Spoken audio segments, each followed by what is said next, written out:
Middle East peace process, but there's also a Middle East that's full of a history of suspicion, hatred, warfare. What is the best that we should hope for from this Middle East peace process? How well will these people ever get along? Well, Peter, the very terms of reference are terms that I don't really quite see it the same way. It's not really a question of, are these people unable to get along, whereas Westerners are able to get along, and there's a peace process, and is this peace process going to work? The Middle East has been subjected to a history of chicanery and duplicity, and one group has been set against the other, going back to the Ottoman period, and then in the aftermath of the Ottoman period, the Western powers came in. They called the 1919 conference the Paris Peace Conference. But in reality, the Paris Peace Conference was the peace to end all peace. They carved up to the Middle East into artificial regimes. They played one group off against the other. One Western power played one country off against the other. And the fact that these conflicts exist is not because these people are genetically any different than us, not because they have conflict ingrained in them. It's because their social, political, and economic structures were set up in a way in the aftermath of the breakup of the Ottoman Empire so as to pursue these conflicts and force these conflicts. Now, the average American listening to this might say, what's this? Why would we want to do that? Why would the West want to have conflict and one group against the other? But the answer is not that obscure. The resources of the Middle East, what are the resources of the Middle East? The resources are black gold. Huge wealth that the industrial age needed. The British and the French knew this even before the Americans did. The competition over that wealth, the petro companies, the intrigues of the 20s and 30s and 40s. So what you've got now is the aftermath of the setup of tribal regimes, family regimes, client regimes. Just about all the regimes in the Middle East are undemocratic. Just about all of them are unpopular. And just about all of them owe their origins to British intelligence or later on to the American CIA. We just went through the peace signing between the Hashemite regime in Jordan and the Israelis. Very few people even bothered to mention that just 15 years ago it was public knowledge that King Hussein was almost publicly on the payroll of the CIA and had been throughout most of his life. These facts, when they're not brought forward and when they're not repeated and when they're not told to the everyday audience that's hearing about peace conference, peace signings, new deals, new arrangements, make it difficult for the average person to understand that there's a huge entrenched history to the problems we're living through. Take the term peace process. Everybody calls it peace process. Everybody in the Western world suggests that something new and tremendous has happened in the last few years in the aftermath of the Gulf War. Well, that's not how I see it. I see the agreements that have been made as very much consistent with what American foreign policy in the Middle East has been since the end of World War II. Very much consistent with Roosevelt's meeting with Ibn Saud on the ship, the famous meeting where the king of Saudi Arabia brought his goats and brought his tent and put it up on the ship. What was that meeting all about? It was to say, you ship us cheap oil. We protect you. We don't care about democracy. We don't care about human rights. We don't care about whether there's internal conflict and strife. All we care about is you must give our oil companies concessions so that our oil companies can pump oil in large quantities in cheap amounts. We then give you money and intelligence backing so that you stay in power because we want to be in control of the oil. That then led to a situation where year after year after year it wasn't just oil. It was regimes, it was economic arrangements, it was Boeing airplanes, it was petrodollars. Soon there was not only the wealth of oil, but there was the wealth of petrodollars, and we needed to control those dollars as well. And this is all independent of the Israeli Zionist issue. This would have been there even without the extra tension that was created by the creation of Israel. Well, we've heard a lot of these arguments before. We've heard arguments about ulterior motives for the outside world's interest in the Middle East. But we have to face this reality that this peace process has been entered into willingly, it would appear, by all the participants. The Palestinians are involved. Israel and all its neighboring states are involved. There must be something to this process, or why are they in it? Well, I don't think that's correct either. The peace process, if I'm to use your language, which I don't really accept as the correct language, I would say what's happening in the Middle East today is that two factors came into play in the last 10 years. Three factors. The end of the Cold War, meaning there was no longer the major competition between the Soviets and the Americans. Two, the rise of Islamic nationalist fundamentalism, which is actually midwifed by Western involvement, because who are these people reacting against? Who are they fighting against? They're fighting against the client regimes that have been imposed on them. And then three, of course, you've got the Israeli involvement in the affairs of the region. Israel started off as a small, weak power, but has become the dominant nuclear power. You have a state of 4 million Jews dominating the affairs of the region with over 200 million Arab, mostly Muslims, some Christians. So all these factors came into play. What you've got is a political process that after the Gulf War was pushed forward by the Americans. The Americans had just destroyed an Arab country, and they had participated in the destruction of Iran by encouraging Iraq to attack Iran in the first place. The Americans, I think, felt a desperate need for a public relations victory, that they be perceived not as an empire, but more as a good Samaritan. Now, imagery is very important in the Middle East, even more important than in the Western world.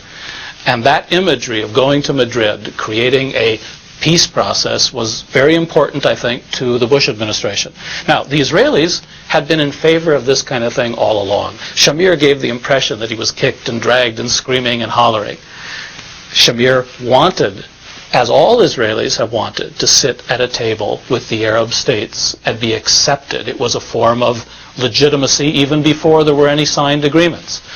The Palestinians had been defeated. I mean, let's call it straight. There is no PLO anymore. The PLO was destroyed. It was destroyed by the Israelis, the Americans, and by Arab regimes that were afraid of it. And in the aftermath of the Gulf War, it was a good time to stop the funding, stop the pretense. Yasser Arafat hardly existed at that moment. He was literally bankrupt. He was a figurehead that had nowhere to go. His choices were either simply abdication and acknowledging his total defeat, or he did what many Arab leaders have done over the years. He allowed himself to become another client regime.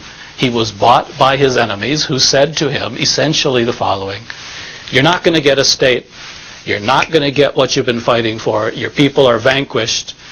But if you, Yasser Arafat, will go and take charge, because we don't want to take charge. There's this place, Gaza.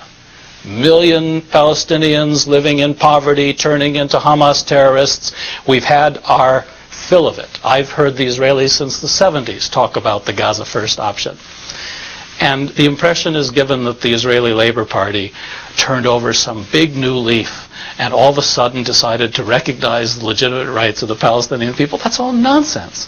The Israeli Labor Party, going back to the 60s with the Alon Plan, had always said that pockets of Palestinian population should be autonomously administered by the Palestinians, preferably in combination with Jordan. They insisted on what they called security rights, the right to settle. Basically, they've taken 72% of the land, most of the water resources. They've encased Jerusalem in an Israeli-Jewish concubine arrangement. So the PLO was gone. This wasn't something that was done willingly. This was more like Geronimo being told to hand over his gun and he won't be shot. And I don't know if you recall that Yasser Arafat actually, it's unbelievable, he actually at the White House ceremony wanted to hand over his gun to the President of the United States right there on the podium. That's how bad the whole thing had gotten. Now, of course, the imagery of presenting this is different. You tell the American people in the world, we've achieved a breakthrough. All the parties have come to the negotiating table. Well, who are the parties that have come to the table? The government of Egypt, which is essentially a military government. You redress generals in civilian uniforms, you give them American money and CIA protection, and an unpopular regime continues to rule Egypt. What is the Hashemite regime? Put there by the British, by Winston Churchill, by British funds, by CIA funds, and imposed on Jordan. What is the Saudi regime? The Saud family. What is the Al-Sabah family? There's no semblance of democracy or human rights in any of these places. It's the complete opposite of what Bill Clinton says every time he gets up and speaks about the subject. But the average American hasn't been to these places. The average American has a hard enough time remembering American history and the Civil War and the war against Britain. If you try to explain to the average American that the Palestinian PLO, when it was in existence, that the Hamas of today, that the nationalist revolutionaries in the Arab world see themselves like Paul Revere, see themselves like they are fighting against when the Americans fought against the British, that they don't want taxation without representation. They don't want to be ruled by foreigners. They don't want to have to pay homage to a foreign king. Now, the average American can then begin to, realize that maybe there's a whole side to this, pick the whole way of looking at this problem in the Middle East, these problems in the Middle East that they haven't been exposed to. And when you start looking at it through these different lenses and in these different ways, you begin to reach very different conclusions.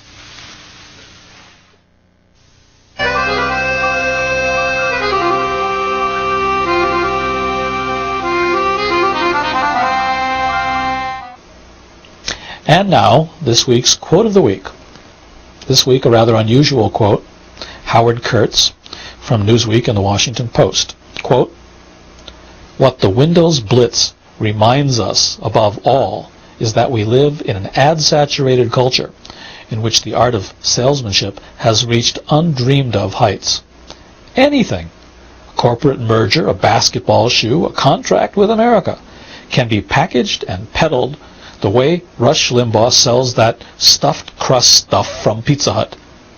Windows was pitched as a cultural event, complete with Mick Jagger's soundtrack." Unquote. Anything, yes, anything, even the putting of Palestinians onto separate and barricaded reservations and the beating into submission of those who oppose, all in the name of quote-unquote peace process. Anything, even the terms moderate physical force and shaking, to rhetorically disguise the prevalence of, indeed the increasing reliance on, out-and-out torture, and by both Israel and the Palestinian Authority.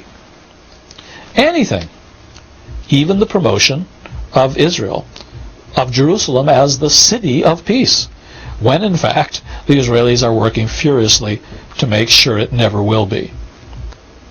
Anything, even the upcoming election of Yasser Arafat.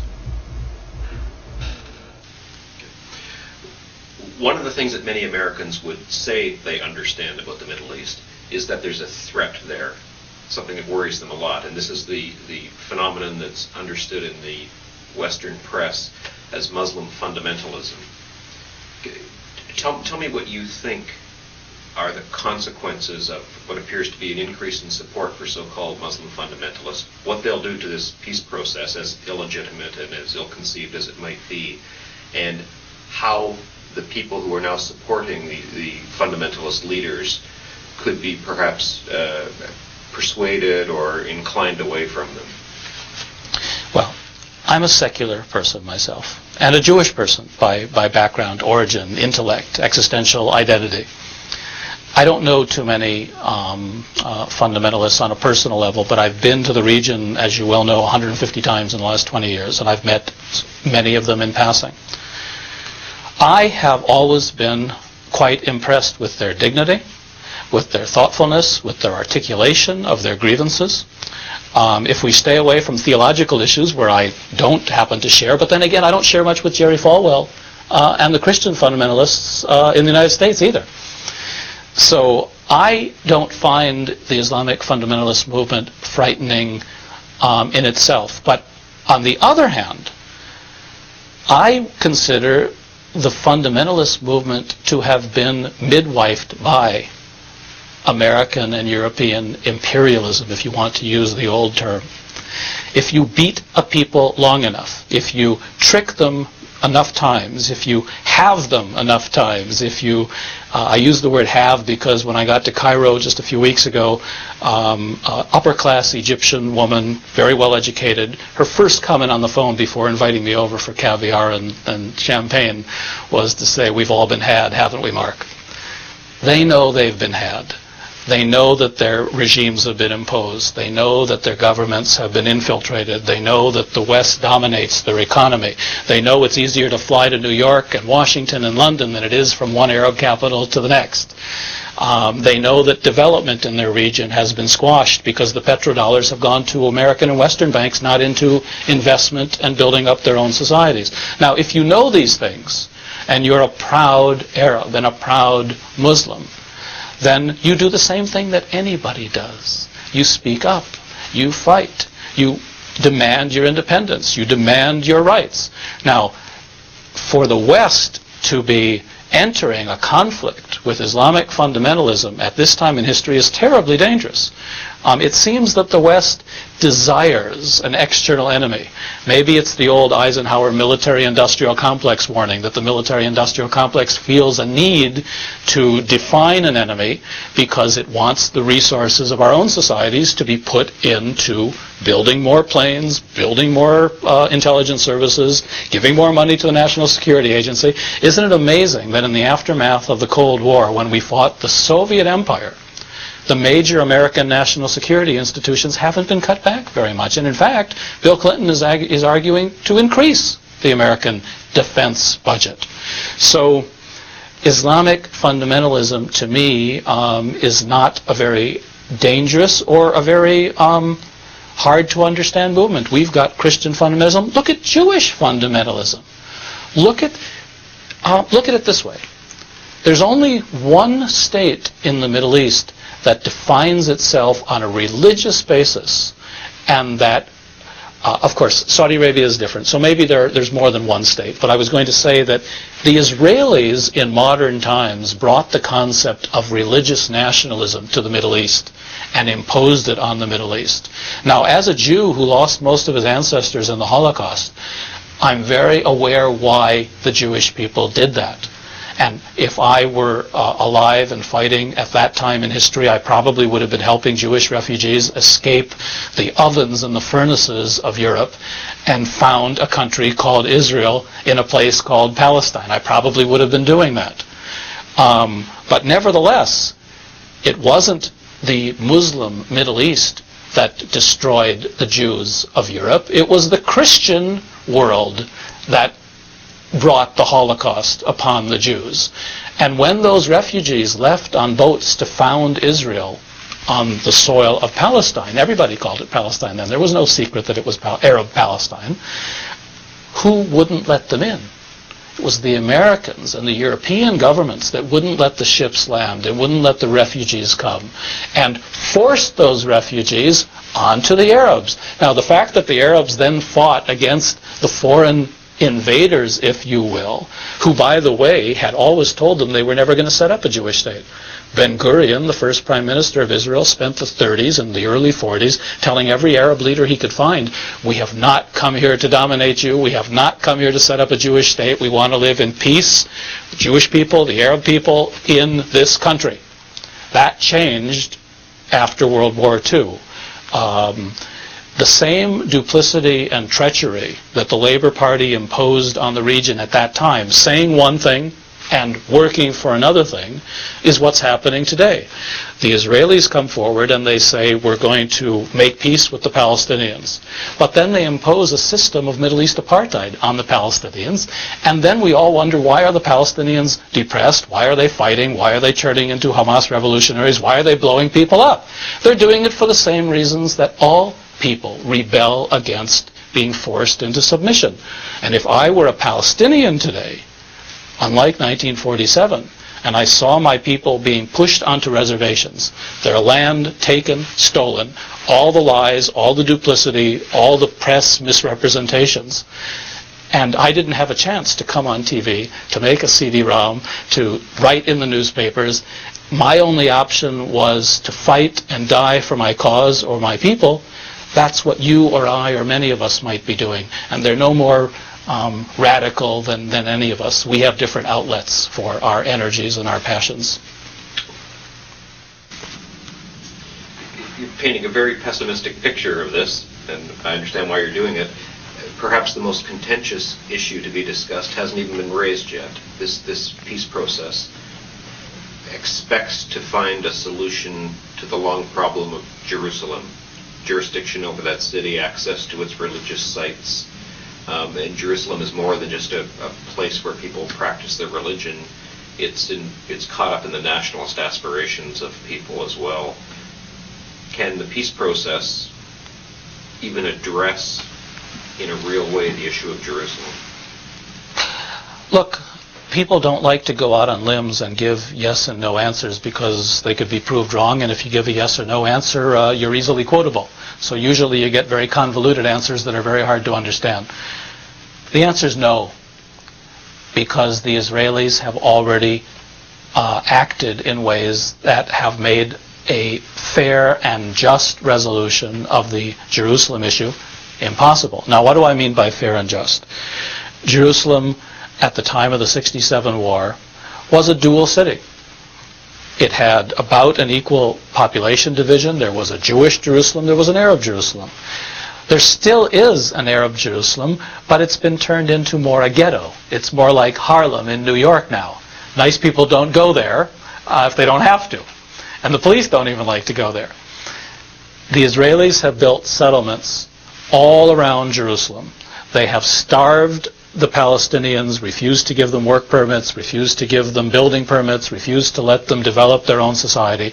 After a generation of this, going back to the takeover in 67, Jerusalem today, from the south, from the Bethlehem area where you can see Gilo, to the Ramallah area where you can see the Jewish settlements coming at you, to Male Adonim on the way to Jericho and to Jordan. Jerusalem has essentially already been turned into a Jewish city with a small Arab ghetto. And in that context, the only possible resolution is for the Palestinians to again surrender. Now, they can say we've reached a settlement. They can say that we've reached an arrangement. But it isn't going to be an arrangement that's going to be either workable on the ground or even saleable through any sort of argument. Anybody who looks at the map and drives around is going to see what's happened. What does that mean? It doesn't necessarily mean war. The Hashemite regime is cooperating in this. But then again, the Hashemite regime has cooperated for 50 years with the Zionist movement. There's nothing new in that either. King Hussein's been meeting with Israeli leaders going back to Golda Meir. So there too, all the hype about something new having happened. The new that happened is that the king decided to come out in public and decided to open up the doors of tourism and travel, mostly for economic reasons, and also because he got promises that the Mossad and the CIA will come to his defense if there should be a revolution, which is what he has feared the most ever since he took over. On the other hand, isn't it interesting that this king has not set foot in Jerusalem since the day his grandfather was assassinated? Well, no, he actually did come after that, but he was with his grandfather when his grandfather was assassinated. So what did he do? After the ceremony in Washington, he flew his jet over, sort of waved the wings a bit. The Israelis closed down all the airspace, and that gave the impression, apparently to him and his followers, that the Hashemites were back. Well, to me, it gave the opposite impression. It gave the impression that they're afraid to even go there. They don't know what to do. So he flies over and pretends, like Arabs love to pretend. He pretends that he's back in Jerusalem and that the peace process is achieving something for Arab dignity.